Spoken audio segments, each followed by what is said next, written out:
సమ్మక్క సారలమ్మకు వచ్చే భక్తులందరికీ కూడా స్వాగతం.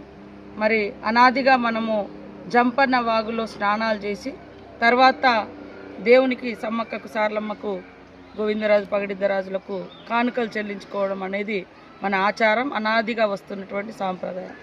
కొంతమంది దానికి భిన్నంగా మరి డ్రింక్ చేసి వాగులోకి వెళ్ళి స్నానాలు చేస్తారు.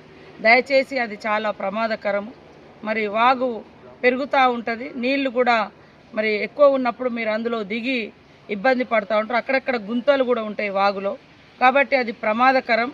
ఎవరు కూడా ముందుగా స్నానాలు చేసినాకనే దేవుని మొక్కుకున్నాక మీరు ఏదైనా దేవుడికి పెట్టుకో, కోడో మేకో లేదా స్నానాలు చేసిన తర్వాత దేవునికి మొక్కులు చెల్లించుకున్న తర్వాత మీ కుటుంబ సమేతంగా మీరు మంచిగా భోజనాలు వండుకొని తిని ఎంజాయ్ చేయండి. కానీ తాగిన తర్వాత ఎవరు కూడా వాగులోకి దిగొద్దు, అది సరైనది కాదు.